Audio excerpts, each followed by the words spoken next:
இப்ப முதல் படி, நான் இந்த உடம்புல ஆத்மான்னு புரிஞ்சுக்கணும். அந்த ஆத்மாவை புரிஞ்சுட்டாதான் முதல்ல ஆன்மீகம். ஆனா சப்கான்சியஸா இந்த விஷயம் நமக்கு புரியும். ஆனா வாழ்க்கையில கடைபிடிக்க மாட்டோம். சப்கான்சியஸா நான் இந்த உடம்பு கிடையாது, ஆத்மான்னு நம்ம எல்லாருக்குமே தெரியும். எப்படி தெரியுமா? ஒரு உதாரணம் சொல்றேன்.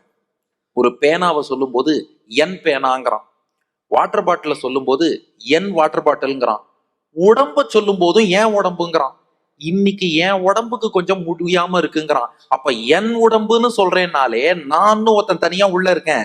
என்னுடைய உடம்பு, என் பேனா, என் பென்சில், என் உடம்புன்னு சொல்றேன்னாலே உடம்ப விட்டு வேறுபட்டவன்னு தெரியறது இல்லையா? இப்படி வருவோம். மனசு, என் மனசுக்கு இது ஏதோ சரியா படலைங்கிறான். என் மனசுக்கு சரியா படலைன்னு சொல்லும் போதே சப்கான்சியஸா நான் ஒருத்த வேற இருக்கேன், என்னுடைய மனசுங்கிறோம். இன்னொன்னு சொல்றான், என் புத்திக்கு எட்டவே மாட்டேங்கிறது. என் புத்தின்னு சொல்றேன்னாலே நான் ஒருத்த இருக்கேன், என்னுடைய புத்தி. அப்ப என் கண், என் மூக்கு, என் உடம்பு, என் வயிறு, என் நெஞ்சு, என் மனசு, என் புத்தி எல்லாம் என்னதுங்கிறோமே, அந்த நான் உள்ள இருக்கிறவன் யார்? இதெல்லாம் என்னோடது. அப்ப உள்ள இருக்கிற நான்கிறவன் யாருன்னா, ஞானமே வடிவெடுத்து, ஆனந்தமே வடிவெடுத்து, அணுமாத்திரமா இருக்கிற ஆத்மா. அப்ப நான் என்பது இந்த உடம்பு கிடையாது. நாம ஏதோ இந்த உடம்புன்னு நினைச்சு பழக்க தோஷத்துல வாழ்ந்துட்டு இருக்கோமே ஒழிய, சப்கான்சியஸா நாம் இந்த உடம்பு இல்லைங்கிறது நமக்கே தெரியும்.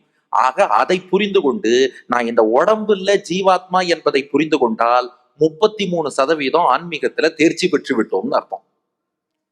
ஆனால் உடம்பு இல்ல ஆத்மானு மட்டும் தெரிஞ்சுட்டா போராது. அந்த ஆத்மாவின் தன்மை என்ன என்பதை சிந்திக்க வேண்டும். அதை நமக்கு சாஸ்திரங்கள் தான் சொல்லி கொடுக்கும். இந்த ஆத்மா என்பவன் எப்படிப்பட்டவன்னா, அணு மாத்திரமா அட்டாமிக்கா இருப்பவன், ஞானமே வடிவெடுத்தவன், ஆனந்தமே வடிவெடுத்தவன், முக்கியமா பகவானுடைய தொண்டன், பரமாத்மாவுக்கு சேஷபூதன், அடிமை தொண்டன் ஜீவாத்மா. அப்ப ஜீவாத்மாக்களாகிய நாம் அத்தனை பேரும், நாம் ஒத்தொத்தரும் ஒரு ஜீவாத்மா. ஆனா அத்தனை ஜீவாத்மாக்களும் ஒரே இறைவனுக்கு தொண்டர்களாக இருக்கிறோம். ஞாபகம் வச்சுக்கணும்னா அதை பாடுற, ஒருவன் ஒருவன் முதலாளி, உலகில் மற்றவன் தொழிலாளி. அதனால அந்த ஒருத்தன் தான் முதலாளி, பகவான் தான் சர்வேஸ்வரன், பரமாத்மா அவன் தான் தலைவன். இந்த ஜீவாத்மாக்கள் அத்தனை பேரும் அவனுக்கு தொண்டர்கள்.